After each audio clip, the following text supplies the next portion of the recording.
Vocês sabem que eu não sou muito afeito aos pastores que falam sobre masculinidade, porque geralmente eles têm uma visão muito aquém do ambiente real, do mundo real e prático, certo? Jogando alguns jargões do que é ou não ser homem e que se dane, você que se vire para encaixar nesses para-choques de caminhão, que são essas frases prontas do que é a masculinidade verdadeira.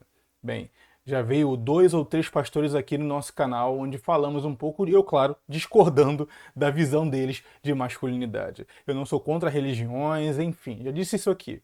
Mas, claro, cada abordagem merece ser criticada se ela acaba atropelando a vida real. E bem, o pastor Rodrigo Mocelin acabou ficando cada vez mais expoente nesse meio protestante por conta das suas opiniões fortes e da forma como ele comenta, que é bem agressiva e até mesmo em alguns pontos bem invasiva sobre aquilo que ele acha certo ou errado de assuntos polêmicos. E ele acabou falando, num trecho sobre masculinidade e o que é ser homem. Vamos começar a conversar então sobre a ideia de Rodrigo Mocelin sobre masculinidade. Antes de tudo, curta aqui esse vídeo antes de entrarmos nesse combate intelectual sobre o que é ser homem, certo? É um prazer ter vocês aqui. Curta, se inscreva aqui no canal se não conhecia. A ideia aqui não é desrespeitar nenhuma fé, crença ou até mesmo o pastor, mas é confrontar algumas ideias. Então, se gostar desse espaço aqui, fique à vontade. Tamo junto. Vamos conversar. Eis que surge então pastor e sua palestra sobre o que é homem, a masculinidade bíblica. Vamos conversar? Nos últimos tempos, por conta do advento do feminismo, a masculinidade foi solapada a cada dia, enterrada, cuspida e assassinada. Por quê? O movimento feminista diz lutar pelas mulheres, mas isso é mentira. O movimento feminista não defende as mulheres, o movimento feminista defende a esquerda. O movimento feminista defende um Estado totalitário, um Estado gigantesco e opressor. Eu vou começar concordando e discordando. Na verdade, o que acontece é que o ambiente da civilização ocidental facilitou o surgimento de um movimento como o feminista. Porque chegamos num ponto de pacifismo e de falta de batalhas reais, de conflitos que a necessidade do homem masculinizado e da força masculina se tornou cada vez mais abstrata ou até mesmo inútil, que movimentos como esse do feminismo surgiram nessa lacuna. Perceba que, em ambientes de guerra e de conflito, mesmo que hajam mulheres com ideias progressistas, existe um limite natural, que é o quê? A violência, o conflito real, o mundo real não permite que ideias como essa se cresçam. Então, quando as guerras do passado recente acabaram, deram brecha para o surgimento dessa ideia da desconstrução da masculinidade, porque a força física agora é facultativa. Você não precisa da força física para se provar homem ou para sobreviver hoje em dia. Ela é opcional.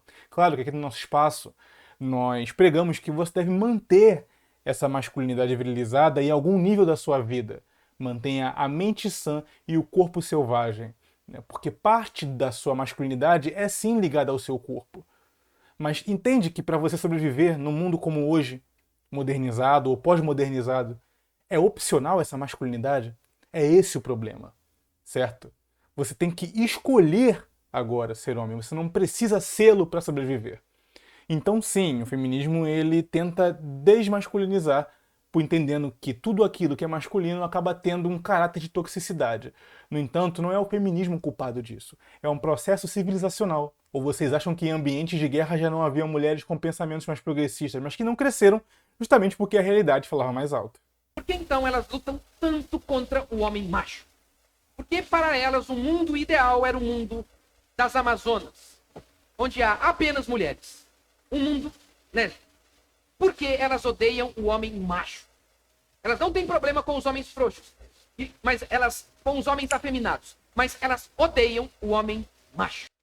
Eu tenho uma dificuldade com esse tipo de pensamento. Eu não acho que o paraíso feminino é um paraíso amazônico e tudo mais. Eu acho que há um prazer do feminino em dobrar constantemente a vontade masculina. Eu acho que sem o homem o feminismo não existiria. Não acho que o fim do feminismo é esse paraíso da ilha de Lesbos e tudo mais.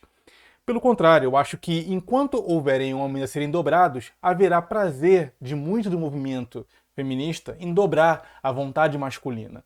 A ideia do feminismo, inclusive, muitos dizem, inclusive Nelson Rodrigues disse isso, né? Que muito do feminismo é uma espécie de inveja branca do homem, daquilo que é homem. Eu quero ter o aval que o homem tem para ser tóxico em vários níveis, né? O autor Chesterton diz algo como: o feminismo transformou as mulheres naquilo que tem de pior no homem. Ele reconhecendo então que há traços profanos nos homens, mas que as mulheres na verdade só tentam imitá-lo, ou seja, sem o homem não há o feminismo.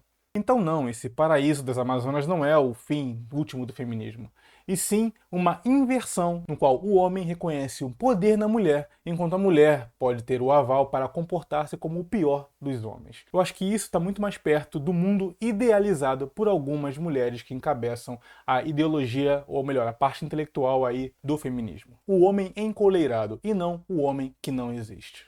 Por conta de tudo isso, a masculinidade foi se perdendo. E aí já há hoje movimentos tentando resgatar isso, mas de uma maneira mundana.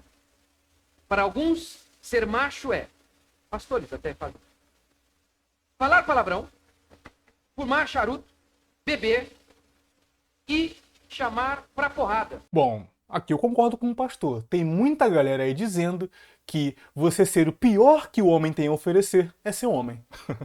Quer dizer, os homens que fazem isso não são os mesmos homens que construíram, de fato, a civilização, tanto intelectualmente quanto culturalmente. O melhor da música, o melhor da arquitetura, o melhor da engenharia, o melhor da ciência. Não foi feita porque homens fumavam charuto, escarravam e ficavam xingando e caindo na porrada. Pelo contrário, né? Então até aí eu concordo, mas vamos ver então para o Rodrigo o que é então a verdadeira masculinidade, já que não é essa, que eu concordo com ele, que é essa masculinidade clichê aí de filme de faroeste anos 40. Diz o texto bíblico. E dentre aqueles que se destacavam, Daniel e seus amigos se destacavam ainda mais. Eles eram cheios de conhecimento de uma maneira que ninguém ali no reino possuía. Cheios de sabedoria. Mas também muito corajosos. Muito valentes. Parece que em nosso país há muitos homens que eles interpretam o texto corretamente. Eles interpretam. Só não são homens o bastante para defender publicamente, como Daniel fez, o que crê. Então, para o pastor, a masculinidade tem a ver com coragem. Senhores, tá, e aqui eu vou discordar. Coragem é uma das virtudes, e é uma virtude importante. Mas como toda a virtude, ela deve ser aliada às outras virtudes que não são citadas como sinônimo de masculinidade pelo pastor. As virtudes são a coragem, a temperança, a fortaleza e a justiça. Todas essas virtudes, se isoladas, são prejudiciais porque não conseguem ser autossuficientes. Por exemplo, a coragem. A coragem é esse destemor, certo? É o não ter medo, é o se erguer diante de um inimigo ou de um desafio maior e seguir em frente. Mas percebe que sem a temperança, ou seja, essa parcimônia, a coragem, ela pode se confundir com a imprudência e com a burrice. Se você não medir o quão agressivo ou impetuoso você é diante de um desafio, você pode destruir a si mesmo. E outra, levantar-se diante de quê? Sem analisar antes. E é por esse motivo que outra virtude é importantíssima, que é a da justiça. Coragem também pode ser visando um ato ruim. Você pode, com a sua coragem, criar consequências ruins. Então, sobre a capa dessa segunda virtude, ou melhor, terceira, que é a justiça, você vai conseguir pesar e saber exatamente por qual causa você está lutando e se ela é justa. Então, temperança e justiça. Sem essas duas aliadas à coragem, você é apenas um idiota. Certo? Gritando com um fuzil na mão, correndo antes do pelotão, achando que isso é coragem, se expondo a bazuca, campo minado e artilharia inimiga. Então a coragem não é a masculinidade. Percebe que essa visão de masculinidade resumida à ideia de coragem, ela te faz um cão adestrado. Você acaba sendo esse cara que, quando aperta um botão, você luta pelo que dizem que é certo lutar. Você não tem a justiça para você mesmo definir se essa é uma causa justa e você não tem a temperança para saber qual grau de agressividade ou disposição você deve se colocar diante do seu inimigo. Então não, coragem não é sinônimo de masculinidade. Um homem corajoso, sem outras virtudes consigo, ele é apenas esse brigão, seja nas ideias ou seja nos punhos. Por exemplo, eu posso receber comentários agressivos contra mim. É coragem minha ficar respondendo todo o hater que aparece? Não. Eu tenho que entrar com a temperança e falar: vale a pena responder esse comentário? Vale a pena lutar essa batalha? Isso será uma guerra justa? Olha só.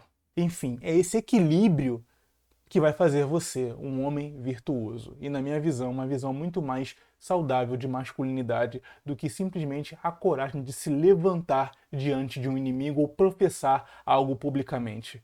Mas a troco de quê? A custa de quê? E é aí que entra a temperança e a justiça. Bem, esse vídeo fica por aqui. Eu espero que tenham gostado dessa reflexão. Apesar de discordar do pastor, não é um desrespeito aos seus seguidores ou à fé que ele professa, enfim, é um complemento às ideias que eu achei por bem criticar e complementar aí esse raciocínio sobre esse vídeo. O que é ser macho, masculinidade bíblica. Também pode ser burrice se levantar com coragem sobre causas e guerras tolas. Certo, senhores? Ricardo Tomé, falando e escrevendo pelo Conselho. Curta, compartilha esse vídeo, vamos trocar essa ideia, certo? Provocações sempre bem-vindas, quando justas. Até mais.